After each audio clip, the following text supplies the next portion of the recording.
கர்த்தர் நல்லவர் என்று எப்படி நமக்கு காண்பிப்பார்? இரண்டாவது காரியத்தை சொல்லுகிறேன், அவர் ஆபத்து நாளில் விடுவிப்பார். முதல்ல சொன்னேன், அவர் ஆபத்து நாளிலே ஜெபத்திற்கு பதில் தருவார். இரண்டாவது சொல்லுகிறேன், ஆபத்து நாளில் அவர் நம்மை விடுவிப்பார். ஆசாபு தான் 50வது சங்கீதத்தை எழுதினார். நீங்கள் வாசித்து பாருங்கள், 50வது சங்கீதம் ஆசாபினால் எழுதப்பட்ட சங்கீதம் என்று இருக்கும். ஆசாபு 50வது சங்கீதத்தை எழுதும் பொழுது 15வது வசனத்தில் தேவன் இப்படி சொல்லுகிறார். இன் Psalm 50 verse 15 God says, ஆபத்து காலத்தில் என்னை நோக்கி கூப்பிடு, நான் உன்னை விடுவிப்பேன், நீ என்னை மகிமைப்படுத்துவாய். ஆமென் சொல்லுவீங்களா? அல்லேலூயா. ஒரு எதிர்பார்ப்போடு ஆமென் சொல்லுவீங்களா? ஆபத்து காலத்தில் நீ என்னை நோக்கி கூப்பிடு, நான் உன்னை விடுவிப்பேன், நீ என்னை மகிமைப்படுத்துவாய். அல்லேலூயா. ஜெபத்தை இப்படி பண்ணணும். ஜெபத்தை எப்படி பண்ணணும்னு சொல்கிறேன். ஆண்டவரே என்னை விடுவியும் என்று கேட்பதும், ஆண்டவரே என்னுடைய சூழ்நிலையிலே உம்முடைய நாமத்தை நீர் மகிமைப்படுத்தும் என்று கேட்பதற்கும் வித்தியாசம் உண்டு.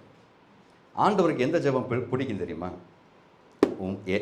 என்னுடைய சூழ்நிலையில் உம்முடைய நாமத்தை நீர் மகிமைப்படுத்தும் என்று மட்டும் சொன்னீங்கன்னா போதும், உங்களை விடுவிக்கவும் செய்வார், உங்களுக்கு வேண்டியதையும் செய்வார்.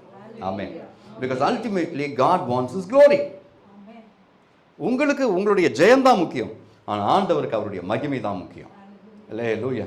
அதனால் முதலே அதை கொடுத்து விடுவோம். ஆண்டவரை, என்னுடைய சூழ்நிலையில் நான் தோற்று போய் கொண்டிருக்கிறேன், நான் மடங்கடிக்கப்பட்டு கொண்டிருக்கிறேன், இந்த வியாதி என் மேலே உக்கிரமாய் செயல்பட்டு கொண்டிருக்கிறது, நான் வெட்கப்பட்டு போகாதபடி இந்த சூழ்நிலையிலும் உம்முடைய நாமத்தை நீர் மகிமைப்படுத்தும் என்று சொன்னால் வெற்றியையும் தருவார், அவருடைய நாமத்தை உங்கள் சூழ்நிலையை மகிமையும் படுத்துவார்.